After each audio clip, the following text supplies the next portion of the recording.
Hello, dear friend. Welcome to the Sleepy Hub, your home for sleepy biographies, learning, and stories to help you gently drift off to sleep. I'm so glad you're here. Tonight, we're going to take a gentle journey together, not one that requires effort or striving, but one that asks only for your presence, your breath, and your openness to rest. So let's begin by arriving in this moment. Take a slow, easy breath in through your nose, and let it sigh out softly through your mouth.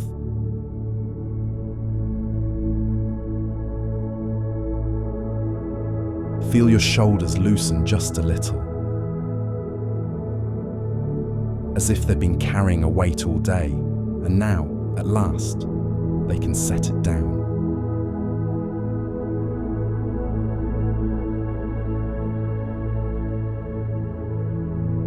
Notice the crown of your head and allow it to soften.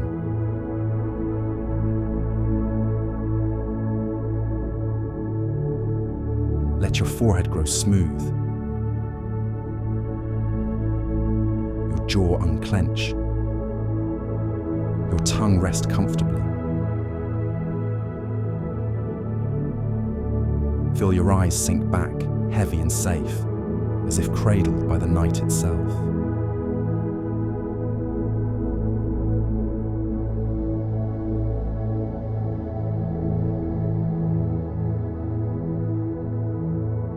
Your breath is steady now, in and out, calm and quiet.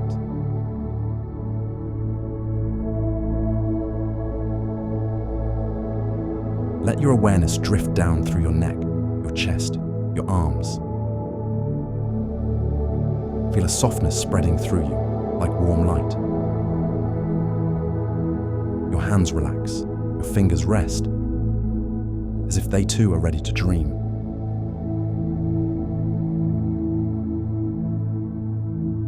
Down through your belly, your hips, your thighs. Release the day. You no longer need to hold it.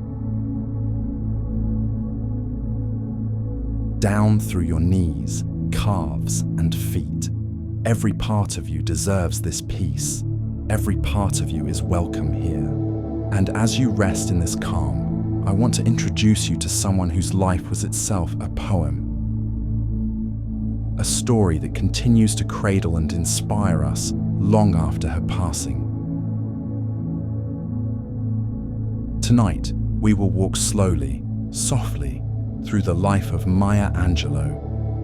You may know her name already, or you may be meeting her for the first time. But as we tell her story together, let it feel less like history and more like sitting with a wise, kind friend.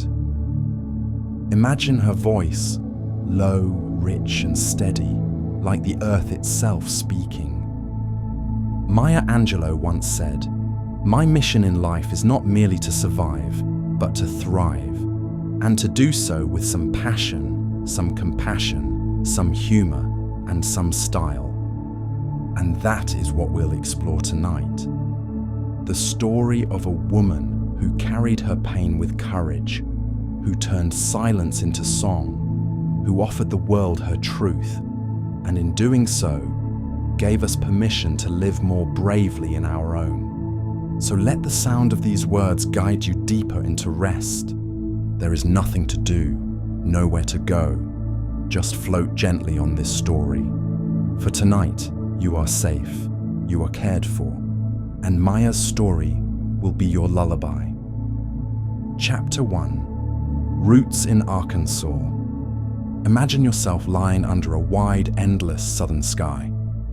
The air is thick with the scent of magnolia blossoms and red clay earth. A chorus of cicadas hums gently in the background, like nature's own lullaby. This is the Arkansas of Maya Angelou's childhood.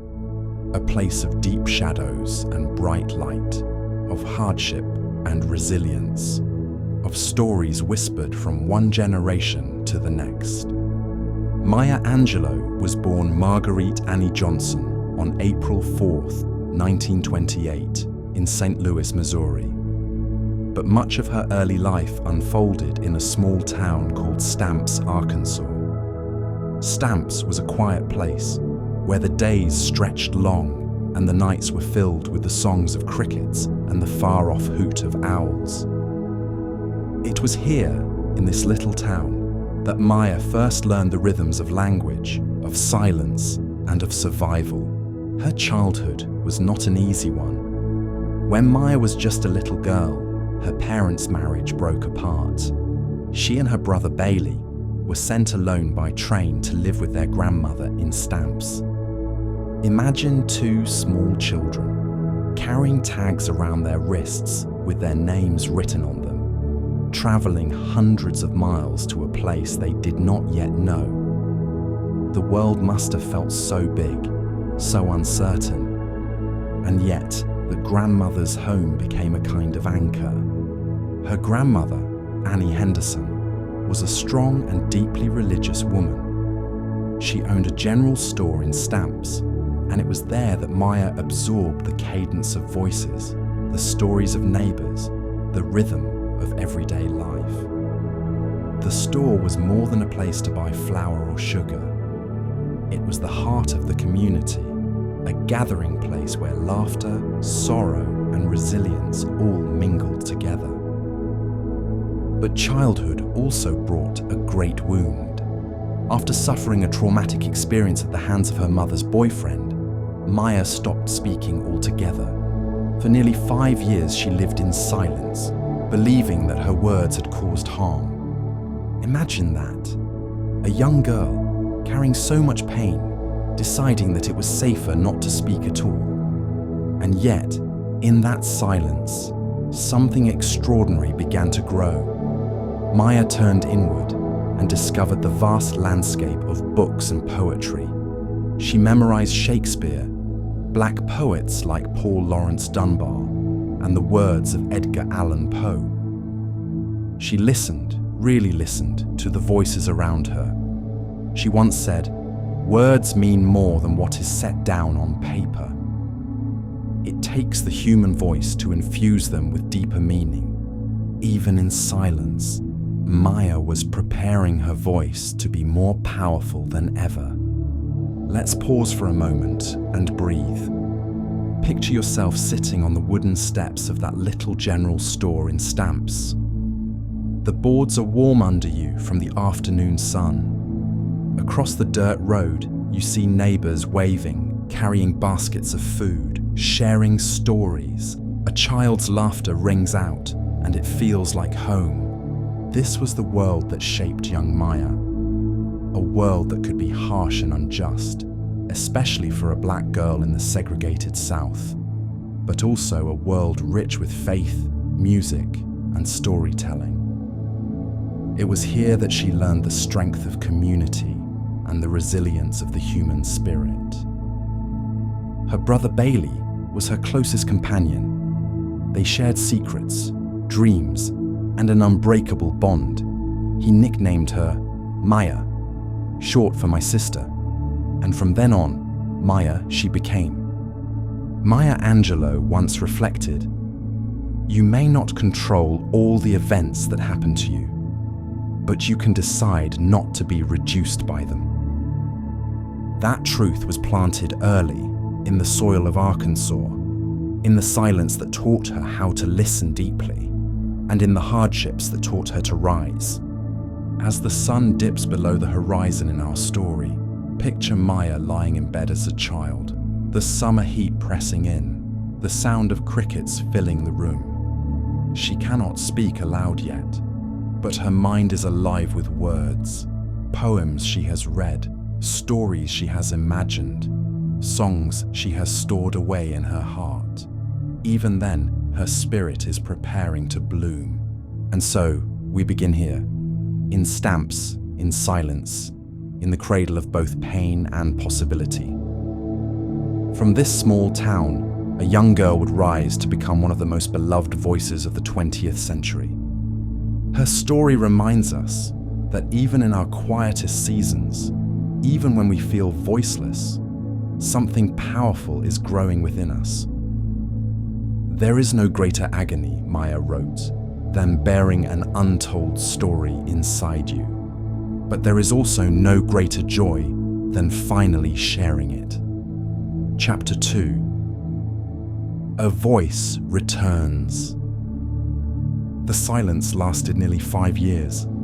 Imagine being a child, carrying all those thoughts, all those feelings, and never letting a single sound escape your lips.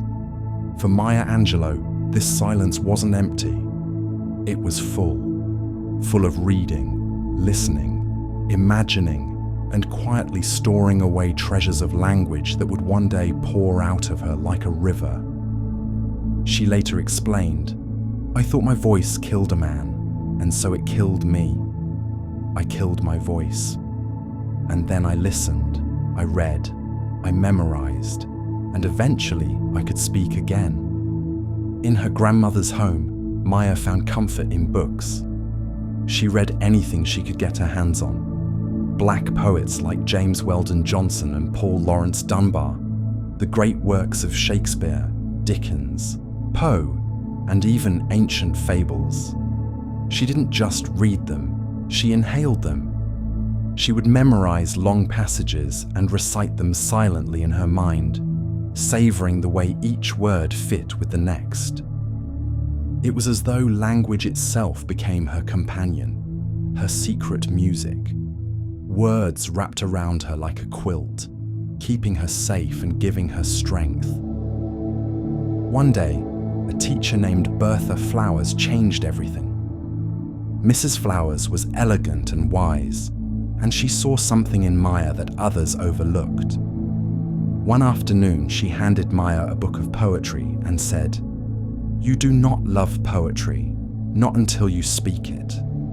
Until it comes across your lips, you have not truly loved it." Those words opened a door. Picture it, Maya holding that book, her hands trembling just a little. She hadn't spoken aloud in years. Her voice felt foreign, locked away. But slowly, gently, she let words escape. They were rough at first, unsure, but they were hers. And from that moment, the silence began to lift. Maya often said later that Mrs. Flowers was like the guiding hand that pushed me gently back into life. She gave Maya more than books. She gave her permission to return to herself. Can you imagine the relief?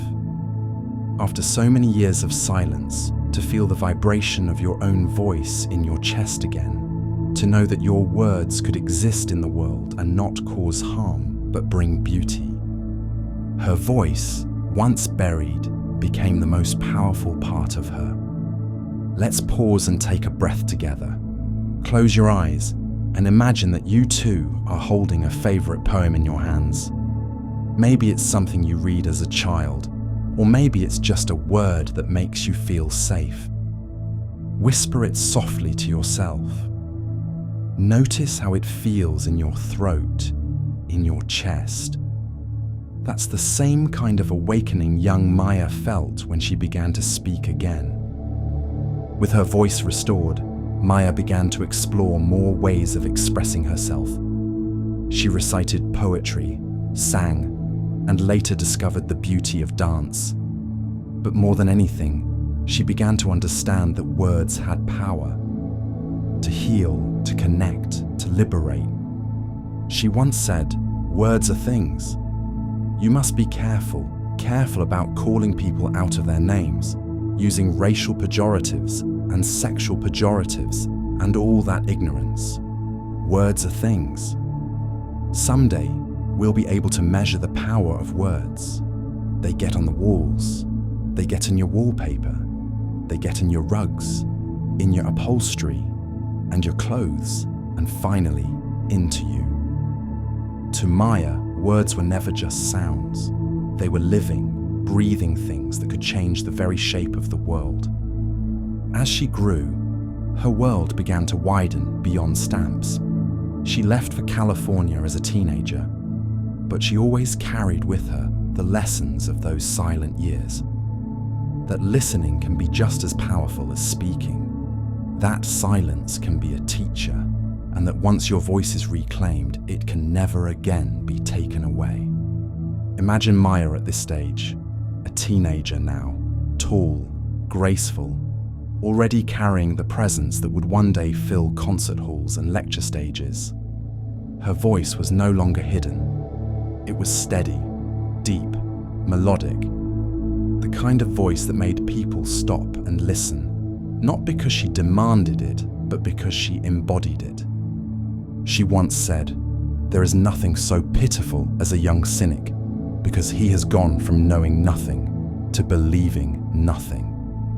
Maya was never a cynic. Even through pain, she kept believing in the magic of words, of love, of humanity. Her story in this chapter is a reminder to us too. Even if we've ever lost our voice, literally or figuratively, it can return. And when it does, it carries the strength of all the years we thought we were silent. So tonight, as you lie here resting, maybe you can think of your own words, your own voice, and know that it matters, just like Maya's did. And as you drift deeper into relaxation, let her words linger with you. You may write me down in history. With your bitter, twisted lies, you may trod me in the very dirt. But still, like dust, I'll rise. Chapter 3. The Dancer's Rhythm. The voice had returned. After years of silence, Maya Angelou's words began to flow again, not just in speech, but in song, in laughter, in rhythm. And once her voice was freed, it wasn't content to stay in one form. It wanted to explore every corner of expression. For Maya, the body itself became another instrument of language. If words could sing, then so could movement. As a teenager in California, Maya fell in love with dance. Picture her, tall, graceful, her limbs long and strong, her eyes bright with curiosity. When she moved, it wasn't simply choreography, it was storytelling.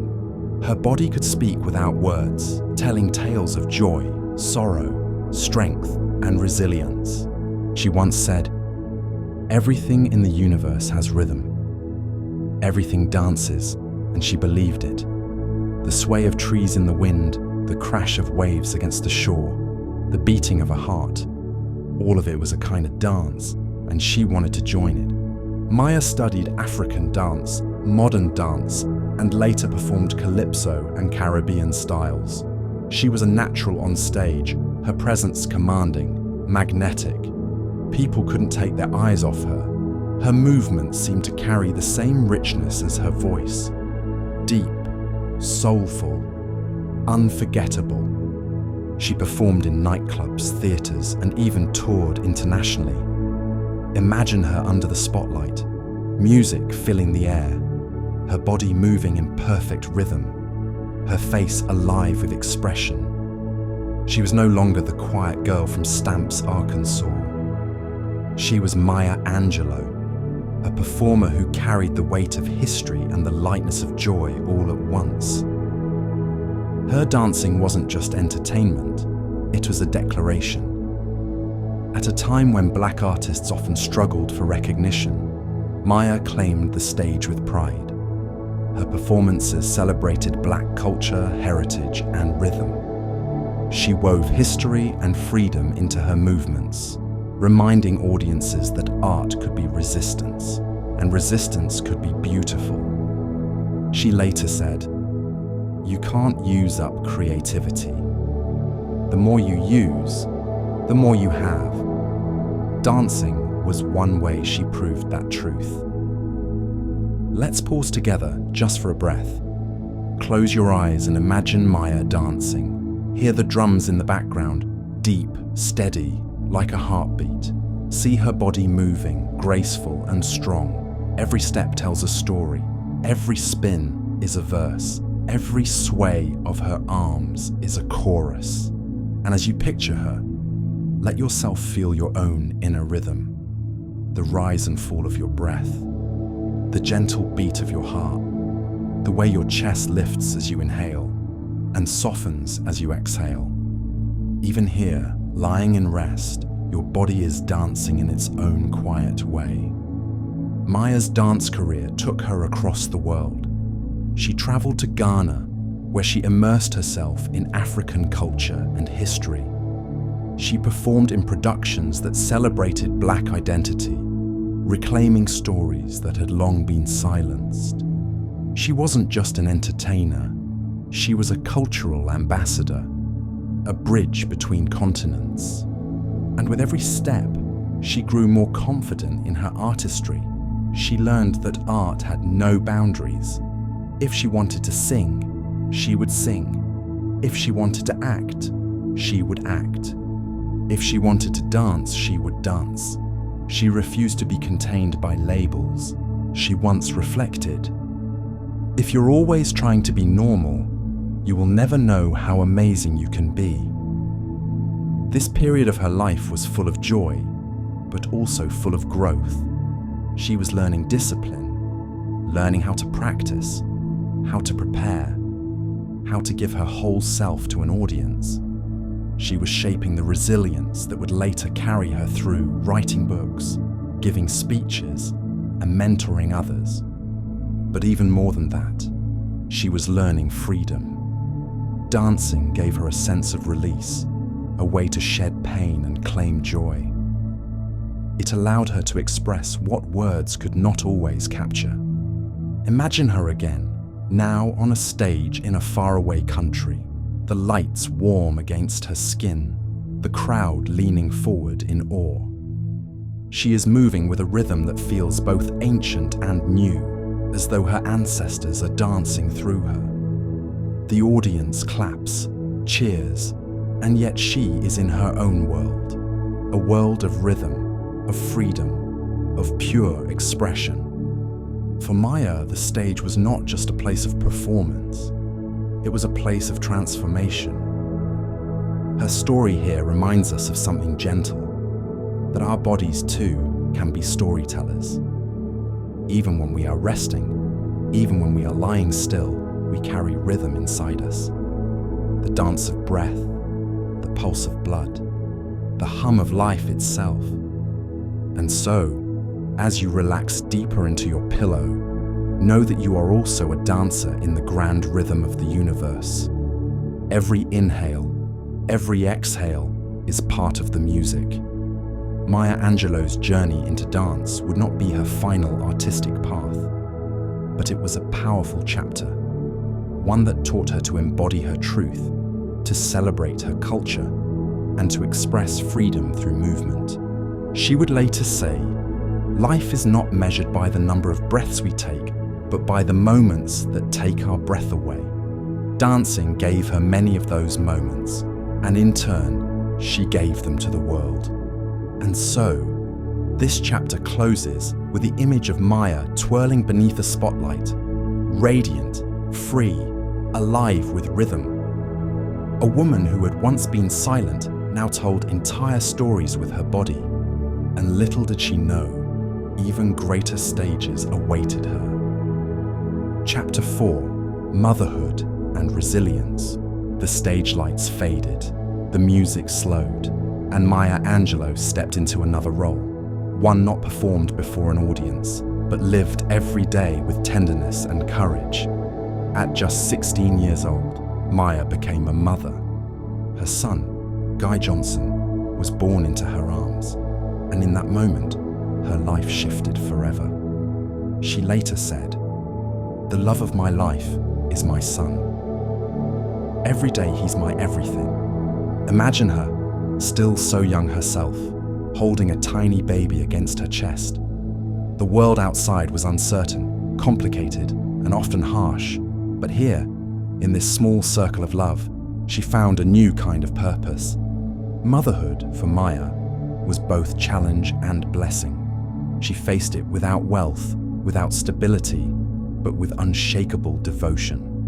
She worked any job she could find, as a cook, a waitress, even a streetcar conductor, to provide for her son.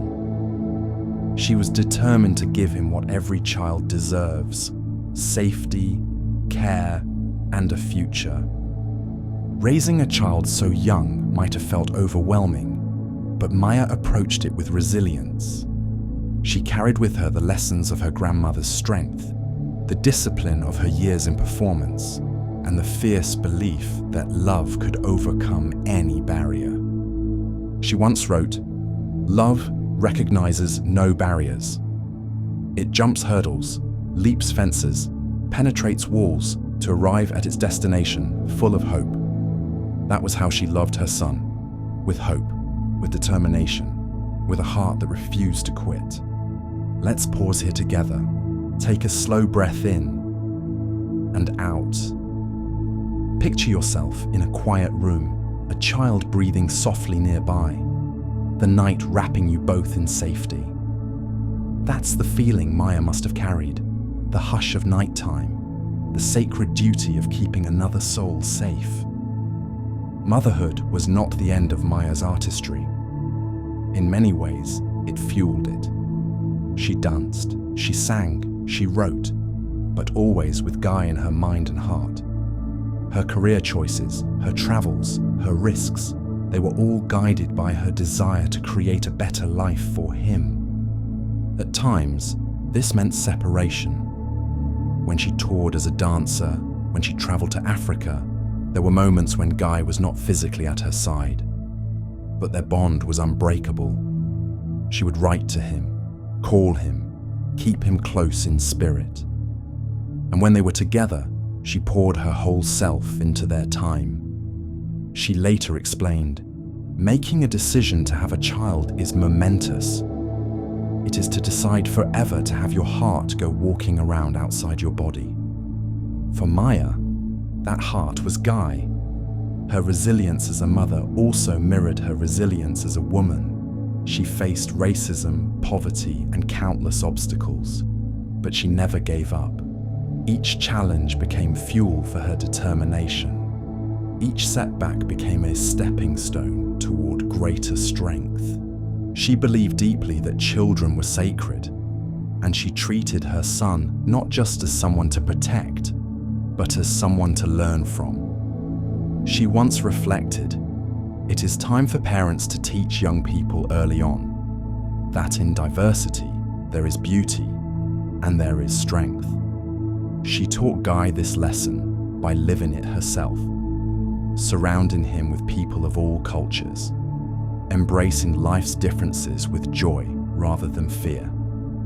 Imagine her again, now a young woman in her 20s, holding her son's hand as they walk down a busy city street. He is curious, asking questions, pointing at everything. She listens, answers, laughs.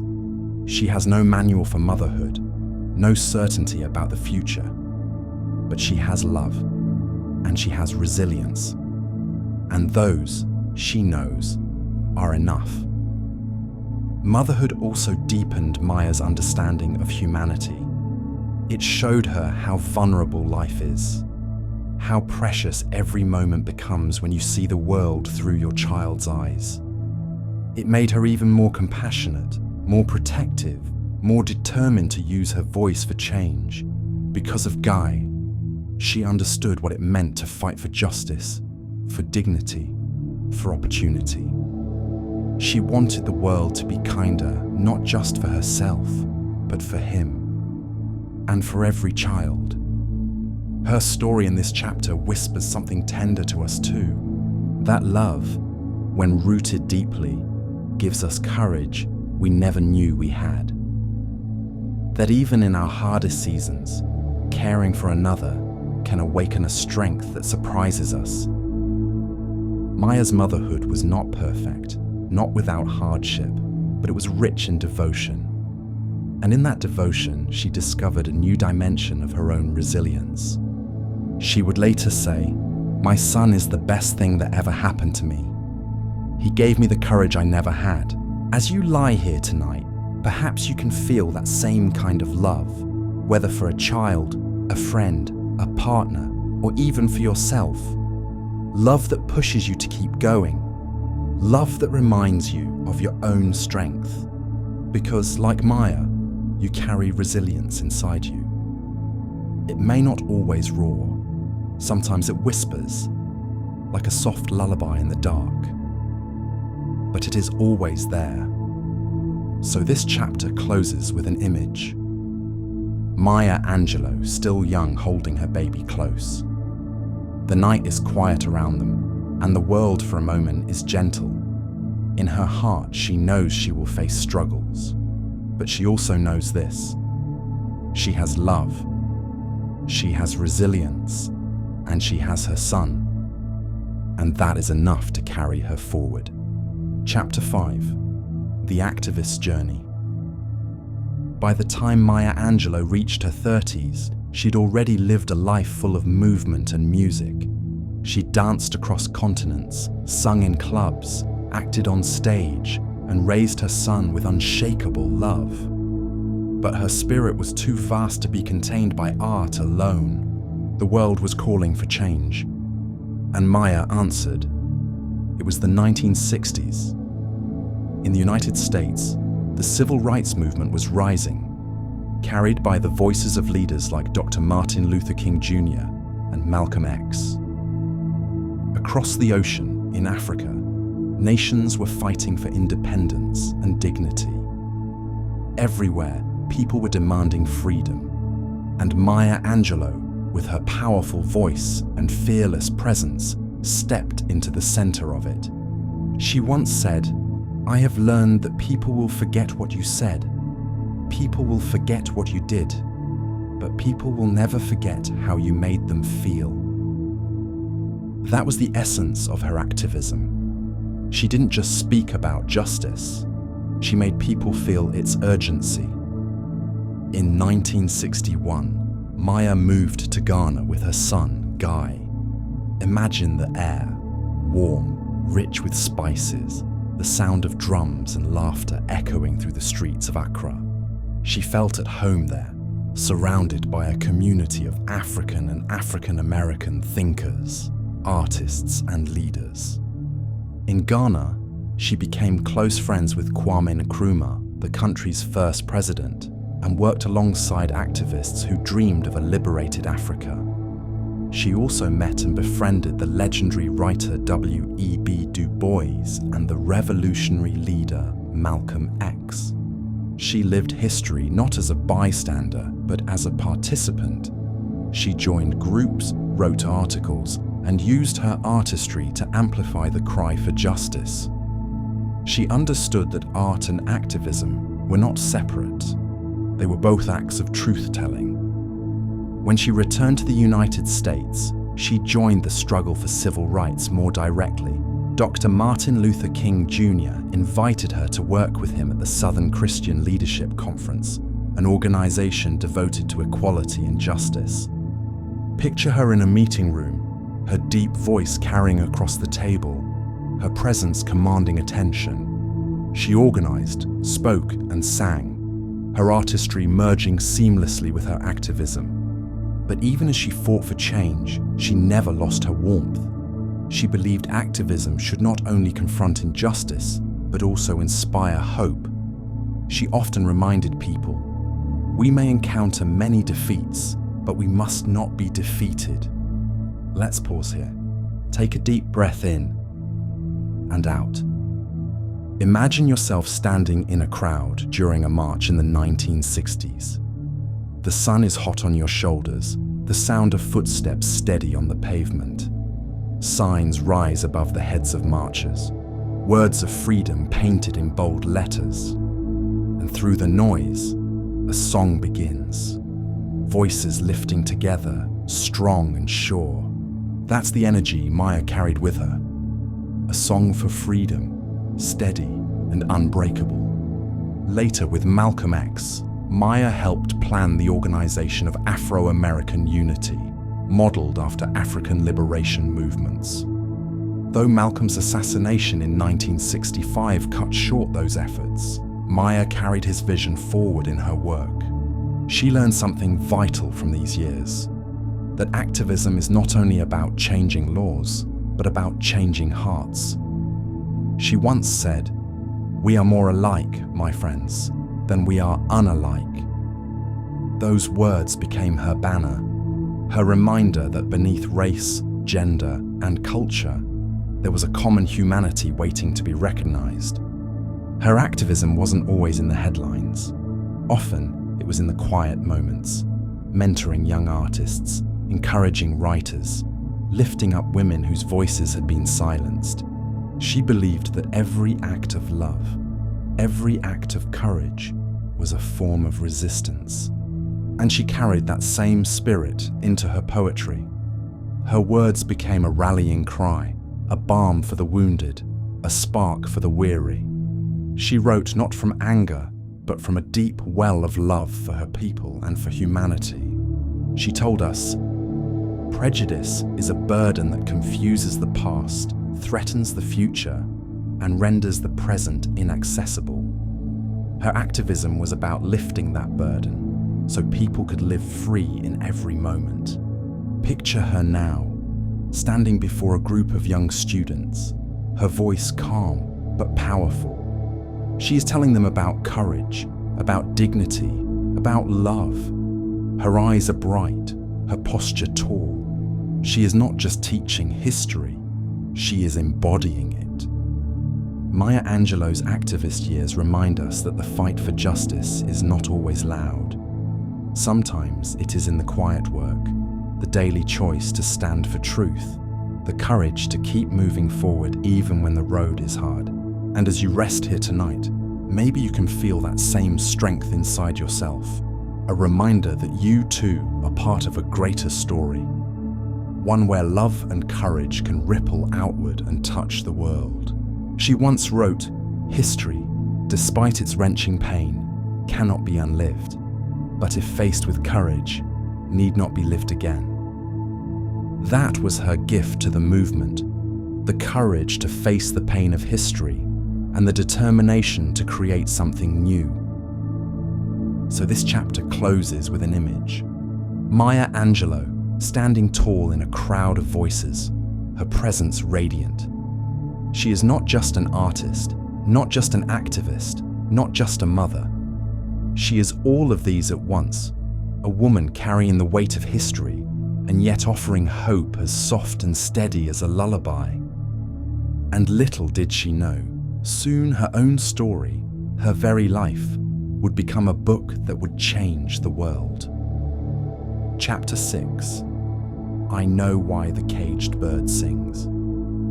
After years of dancing, singing, acting and activism, Maya Angelou had already lived several lives.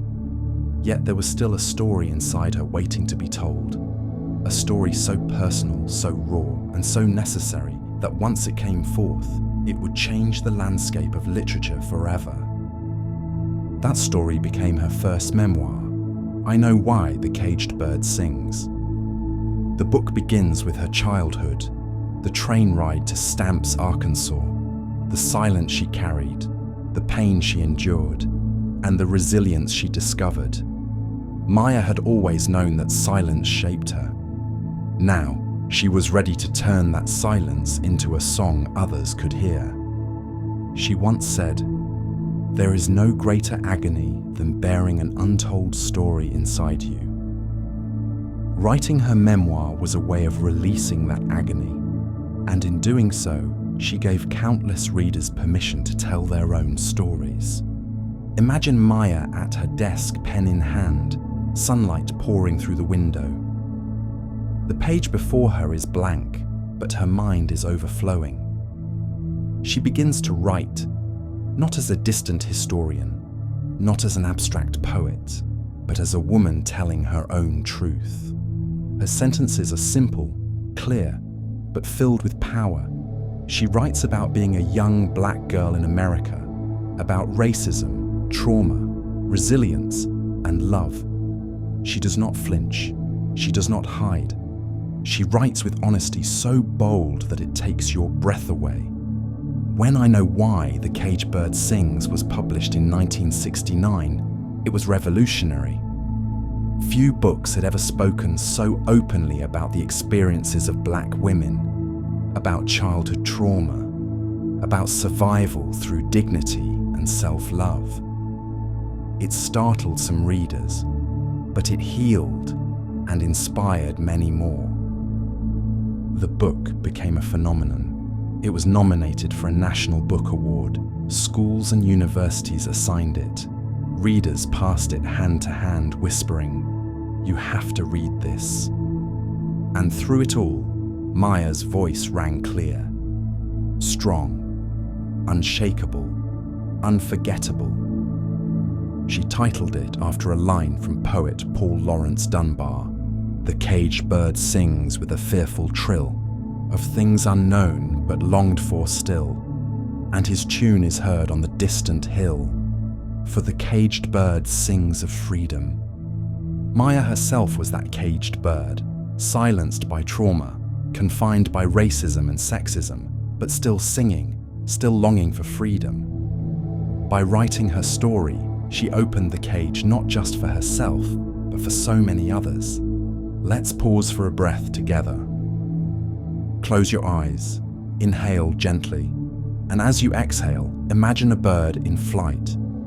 At first, its wings are stiff, unpracticed, but then, with each beat, it soars higher. That's the energy of Maya's memoir. It begins with pain, but rises into resilience and beauty.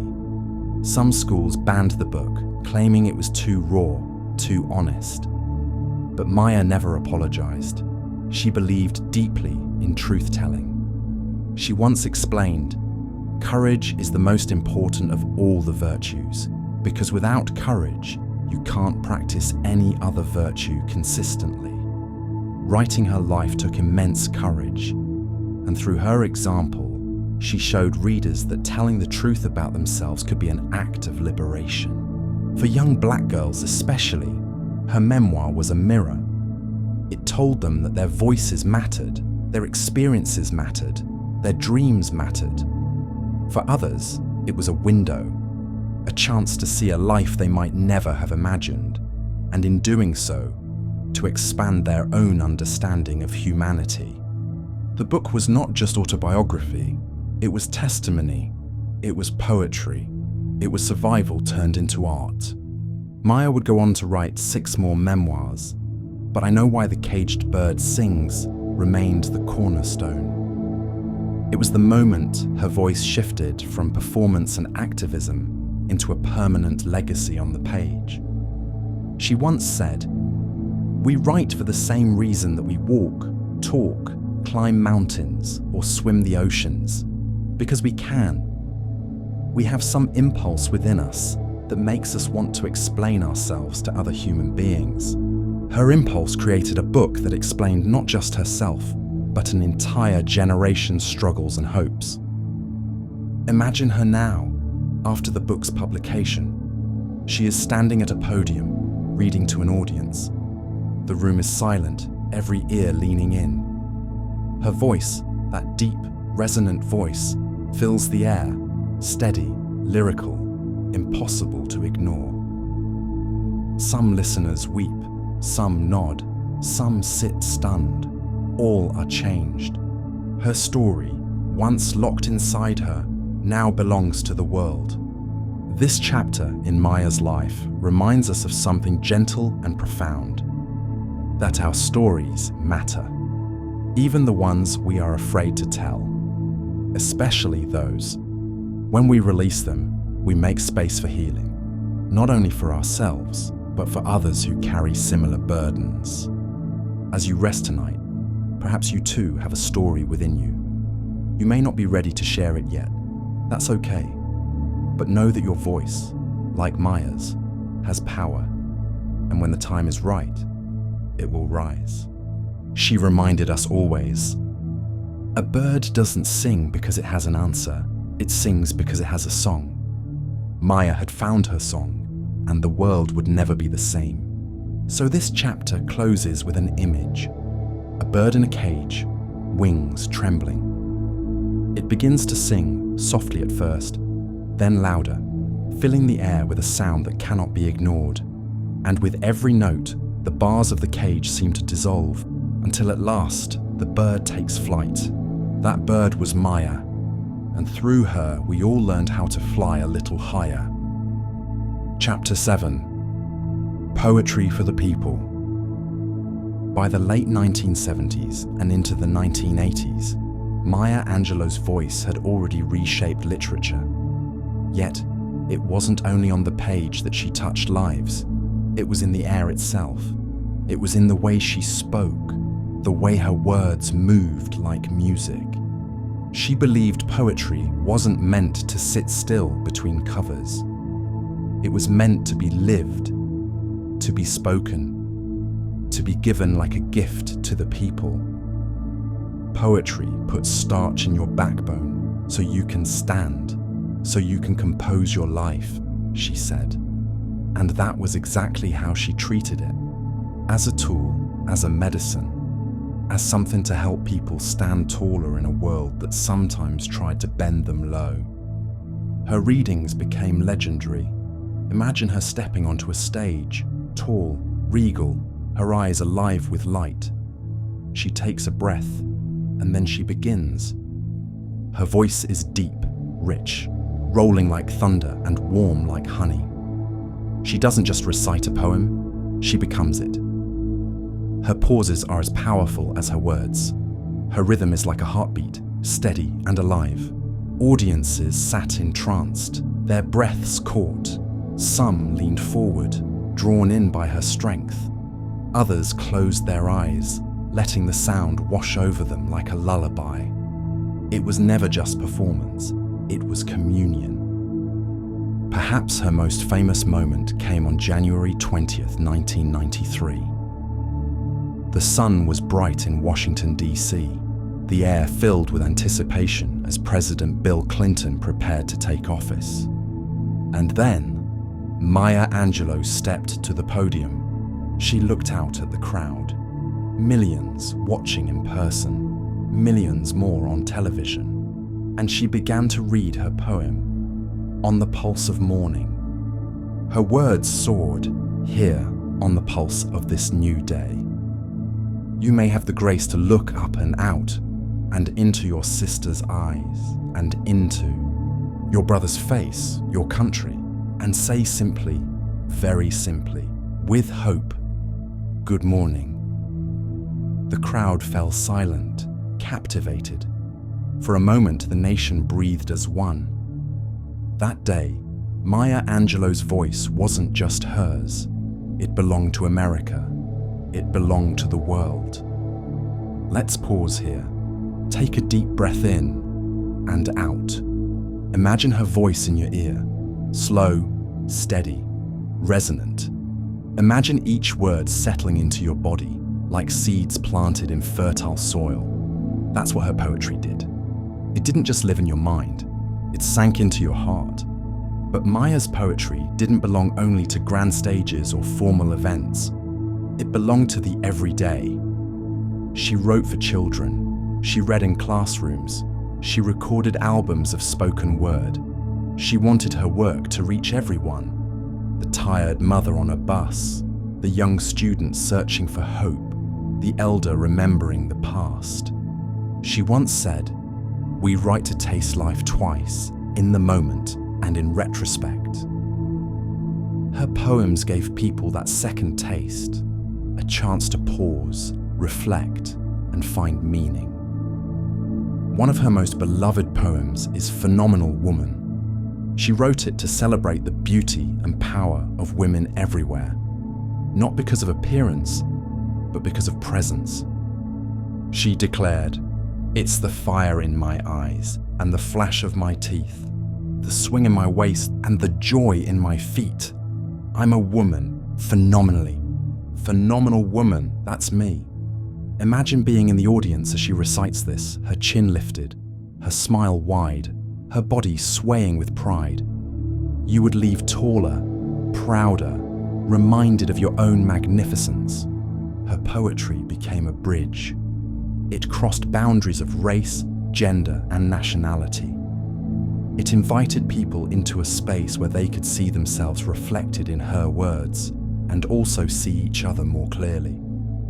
We are more alike, my friends, than we are unalike, she often reminded us, and her poetry proved it. Maya's readings often felt like spiritual experiences. Listeners described feeling lifted, healed, even transformed. She didn't shout or preach, she simply spoke, and the truth resonated.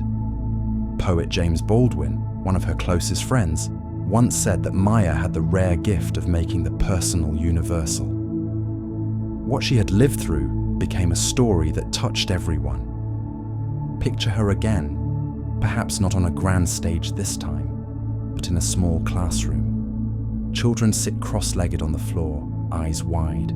She leans forward, her voice gentle but firm, reading a poem. The children laugh, clap, recite with her. She leaves them not just entertained, but empowered. That was her magic. She gave poetry back to the people. And so, in this chapter of her life, Maya Angelou became not only a writer, but a cultural voice. Her poems were read at weddings, funerals, graduations, protests. They carried people through sorrow and lifted them in joy. She once said, "Poetry is music written for the human voice," and she was its greatest instrument. As you rest here tonight, maybe you can feel the power of poetry too. Even if you're not writing or reading aloud, you are surrounded by rhythm, in your breath, in your heartbeat, in the hush of the night. That is poetry too, the quiet kind that cradles you towards sleep. So this chapter closes with an image. Maya Angelou, standing on a stage, the spotlight soft on her face. She opens her mouth and her voice rolls out. Warm, wise, undeniable. Her words rise like a tide, washing over the audience, carrying them higher, carrying them home. And in that moment, poetry truly belongs to the people. Chapter 8. Wisdom as a teacher. By now, Maya Angelou was known across the world as a dancer, a singer, an actress, a memoirist, and a poet. But perhaps one of her most enduring roles was that of teacher. Not only in universities, but in life itself. She once said, "When you learn, teach. When you get, give." That was her philosophy. Knowledge was not to be hoarded. Wisdom was not for one person alone. Whatever life gave you, even the painful lessons, you were meant to pass it on, to light someone else's path. Maya never went to college. In fact, her formal education ended in high school.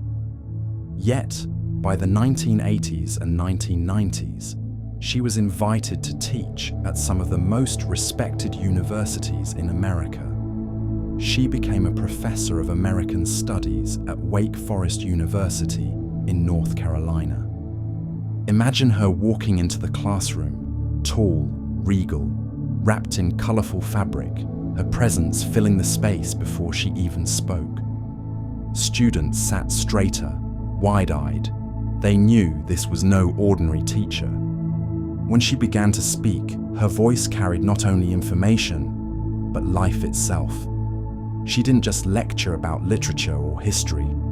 She spoke about courage, about dignity, about compassion. Every class was part lesson, part sermon, part poetry reading, part storytelling. Students often said they left her classes feeling changed. Let's pause here. Take a deep, easy breath. Imagine yourself sitting in that classroom. The windows are open, sunlight pouring in. You have a notebook in front of you, but you've almost forgotten to write anything down because her voice is so mesmerizing. She's telling you a story from her childhood, and somehow it feels like she's telling your story too. That's how Maya taught, by connecting her life to yours. Her lessons weren't always comfortable. She believed in telling the truth, even when it was difficult. She reminded her students that courage was the foundation of all virtues. Without courage, she said, you can't practice any other virtue consistently. She urged them to be kind, to be strong, to be unafraid of failure. She reminded them that mistakes weren't the end, they were lessons. She often repeated, "Do the best you can until you know better.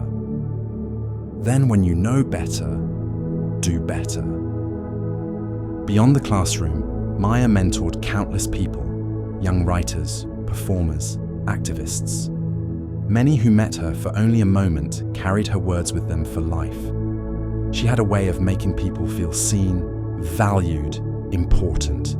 Oprah Winfrey, one of Maya's closest friends and mentees, often said that Maya was like a mother figure to her. Oprah once described calling Maya in moments of doubt, only to hear her mentor's strong, steady voice on the other end, reassuring, challenging, guiding. Maya's wisdom wasn't just lofty philosophy, it was practical, lived, tested by experience. She had walked through hardship, loss, triumph, and joy. And she carried those lessons like treasures to hand out freely. One of her favorite sayings was, "People will forget what you said. People will forget what you did, but people will never forget how you made them feel." She embodied that truth. People remembered how she made them feel, stronger, braver, more human, more alive. Picture her again at a public event. She is on stage, answering questions. Someone asks about fear. She pauses, her eyes soft but piercing. Then she leans forward and says, "Courage is the most important virtue. Without it, you can't love fully. You can't be kind consistently. With courage, you can do anything." The audience nods, scribbles notes, but mostly just sits there, letting the weight of her words settle into their hearts. Let's take another pause here. Breathe in and out. Imagine Maya sitting across from you, her presence calm and strong. She is reminding you that you already carry everything you need inside you. The courage, the strength, the wisdom. You may not always see it, but it's there. And like her, you are called not only to live it, but to share it.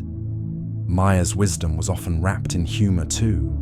She loved to laugh. She loved to cook, to tell jokes, to make people feel at ease. She never pretended to be above others. She knew life was both sacred and ordinary, and she treated both with equal respect. She once said, "If you have only one smile in you, give it to the people you love." Teaching, for her, was simply another form of giving. Giving smiles, giving lessons, giving courage. In her later years, as she continued to write, speak, and teach, Maya became a kind of global grandmother. People looked to her not only for art, but for guidance. She had walked through pain and come out radiant, and that gave people hope that they could too. This chapter of her life reminds us of something gentle, that wisdom is not about having all the answers. It's about living your questions with courage, and then sharing what you've learned with love.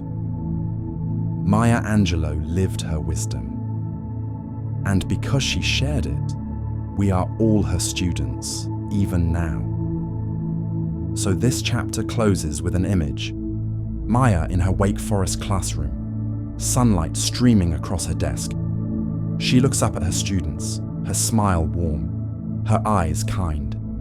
She begins to speak, her words simple but profound. And as she does, every person in the room feels just a little braver, a little stronger, a little more themselves. Her wisdom was her gift, and she gave it freely. Chapter 9. Maya's Garden of Joy. For all her power on stage and page, Maya Angelou was never only a public figure. She was also a woman who delighted in the ordinary, the playful, the sweet and silly things of life. She believed joy wasn't a distraction from living. It was the essence of it. She once said, "It's one of the greatest gifts you can give yourself to forgive." Forgive everybody, and woven into that forgiveness was joy. Joy in being alive, joy in being human, joy in sharing a meal or a laugh with friends. Maya loved to cook. Her kitchen was famous among her friends, not only for the meals she prepared, but for the way she prepared them, with warmth, with humor, with a sense of celebration. She wrote 2 cookbooks that were as much about storytelling as recipes. In them, she blended food with memory, reminding us that to eat together is to share love. Imagine her in the kitchen, the scent of onions sizzling in a pan, her laughter filling the air, her hands moving with practiced grace as she stirs, tastes, seasons. Guests gather around, sipping wine, listening to her stories. Each dish carries history, tradition, and a sprinkling of her generous spirit. I know that a good stew, simmering on the stove, can bring people together better than almost anything, she once said with a smile. And those who tasted her food knew it was true. Maya also loved to laugh. Her sense of humor sparkled in conversation. She would tease, tell jokes, even burst into song. Her laughter was rich and contagious, rolling out like music. People often remarked that being around her felt like sunlight, warm, nourishing, impossible not to smile with. She reminded us, determined to live life with flair and laughter, and she embodied that determination. Even after moments of grief or hardship, she always returned to laughter, always chose joy. Let's pause here for a moment, take a slow breath in, and let it out gently.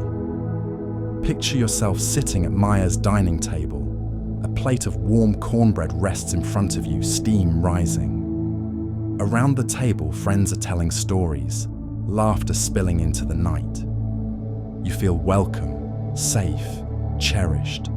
That's the kind of joy Maya cultivated. Not loud or fleeting, but steady and deep, like a fire that warms everyone who comes near. Her friendships were another garden of joy. Maya believed in surrounding herself with people who lifted her spirit. She counted among her friends Oprah Winfrey, James Baldwin, Toni Morrison, Coretta Scott King, and countless others.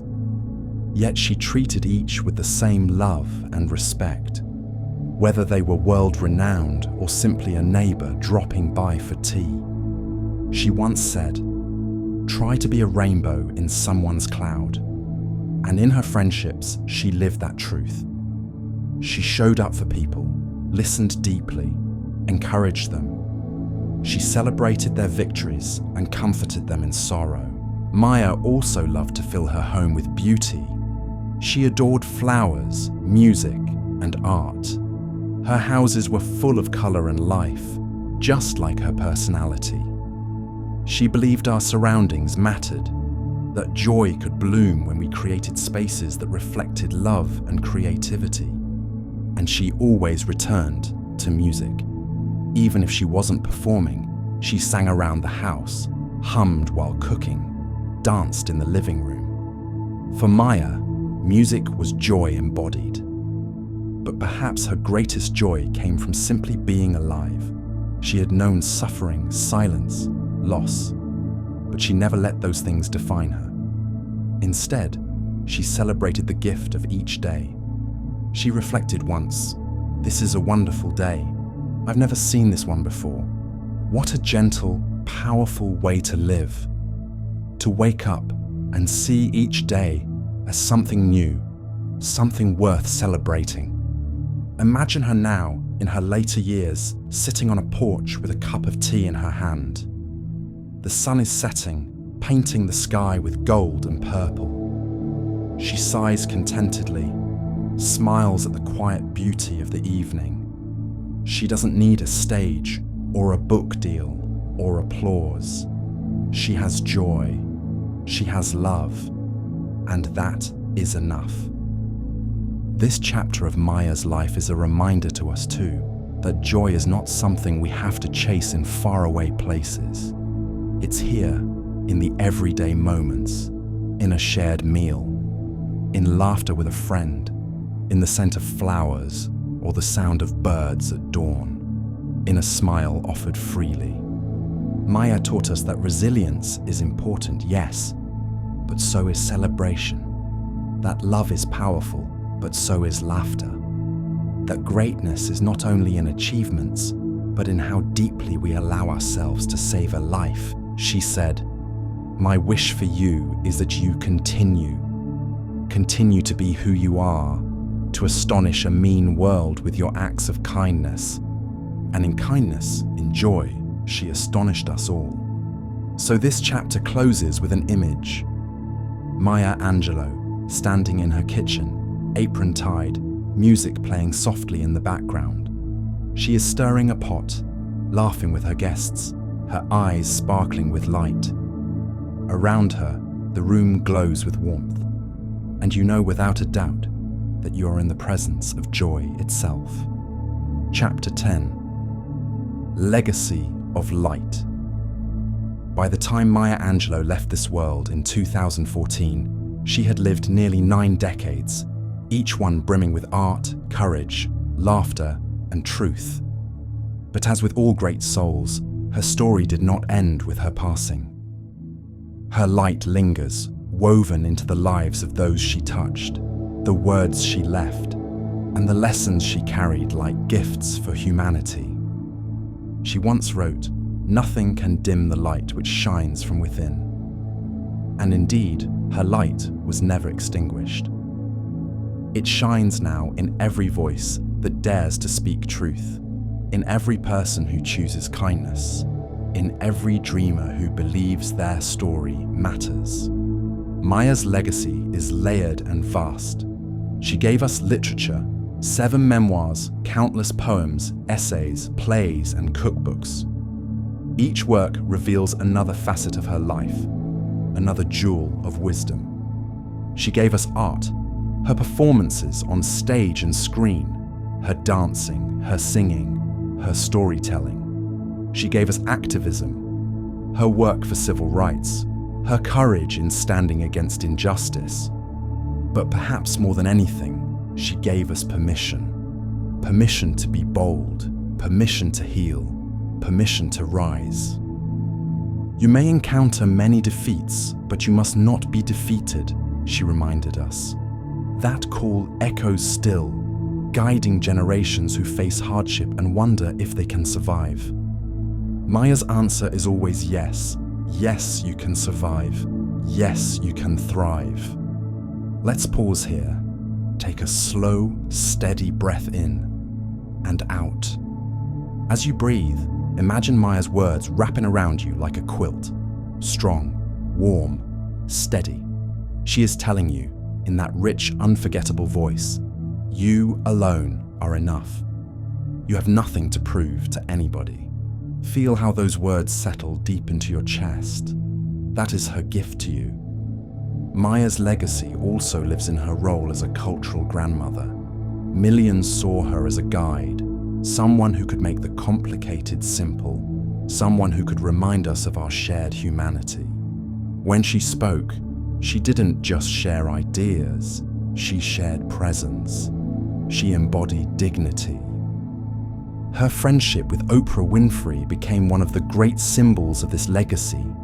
Oprah often said Maya was her mentor, her mother figure, the one she called for advice. But beyond Oprah, there are thousands, perhaps millions, who consider Maya their teacher, even if they only knew her through a single poem, a single book, or a single quote scribbled on a sticky note above a desk. Maya's words appear everywhere now, on graduation speeches, in classrooms, etched into memorials, read at weddings and funerals alike. They are part of the fabric of our culture. Her poem, Still I Rise, is recited like scripture. Her line, Try to be a rainbow in someone's cloud, whispered as gentle advice. Her declaration, Phenomenal woman, carried as a badge of pride by women across the globe. She didn't just write literature, She wrote affirmations for living. Picture her in her final years, sitting by a window, light streaming in, her presence still radiant, her voice still steady. She is smiling, that wide, generous smile. She knows her work is not yet finished because it lives on in others. She once said, "My mission in life is not merely to survive, but to thrive, and to do so with some passion, some compassion, some humor, and some style." And that mission continues, carried forward by every person inspired by her. Her legacy teaches us 3 gentle truths. Our stories matter. No matter how painful or small we think they are, telling them can heal ourselves and others. Love is strength. True courage is not in hardness but in softness, kindness, forgiveness. Joy is resistance. Laughter, cooking, dancing, poetry. These are not extras. They are the heartbeat of survival. As you rest here listening, maybe you can feel Maya's light brushing against you. You don't have to strive for it, you don't have to chase it. It is already within you, because her light reminds us of our own. So let us close with her own words, like a blessing to carry into sleep. I've learned that people will forget what you said, people will forget what you did, but people will never forget how you made them feel. Maya Angelou made us feel braver. She made us feel seen. She made us feel like we belong to something bigger, the wide, beautiful family of humanity. And so this chapter ends with an image, a candle glowing in the dark. Around it, other candles are lit, one by one, until the whole room is filled with light. That is Maya's legacy. Her flame ignited millions of others. Her story is complete, but her light will never end. Outro, a dreamy closing meditation. And now, dear friend, we've walked together through the story of Maya Angelou's life, from her roots in Arkansas, through her silence and her song, her dancing, her writing, her teaching, her joy, and her legacy of light. You've heard how she turned pain into poetry, silence into strength, love into resilience. You've heard her words, woven through time, still shining like lanterns for anyone willing to listen. And as we close tonight, I invite you to carry a little of her spirit into your own heart. Take a slow breath in and out. Feel your body softening as if each inhale gathers strength and each exhale releases the weight of the day. Your shoulders are light now. Your jaw is relaxed. Your heart beats steady and calm. You are safe here. You are held here. And in this safety, Maya's words drift like stars above you. You alone are enough. You have nothing to prove to anybody. Let those words settle deep inside. You do not need to strive tonight. You do not need to perform or explain. You are enough simply by being. As you rest, imagine Maya's presence beside you. Tall, strong, kind. Her voice is low and steady, like the sound of the earth itself. She leans close and reminds you, try to be a rainbow in someone's cloud. And maybe tonight, as you sleep, you can dream of rainbows, bright arcs of color stretching across the sky, gentle reminders that even after storms, beauty appears. Think of her laughter, her dancing, her cooking, her joy. Think of her courage, her activism, her writing, her wisdom. She carried so many roles, and yet in each of them she was fully herself. And that is the lesson she leaves for us. To live boldly, to love deeply, to be unapologetically true to who we are. Nothing can dim the light which shines from within, she told us. And as you rest, imagine that light glowing softly inside you now, a warm, golden flame at the center of your chest. light flickers gently with your breath, steady, strong, eternal. So tonight, let Maya's story be your lullaby. Let her resilience remind you of your own. Let her joy soften you into peace. Let her courage wrap around you like a blanket. And as you drift deeper into dreams, may you carry her light with you, not as a burden, but as a blessing. Take one more breath, in and out. Feel your body sinking into the bed, weightless and free. The story has ended, but its comfort lingers. Sleep now, dear friend. Rest in the knowledge that you are loved, you are enough, and you are part of the same great song Maya Angelou sang all her life.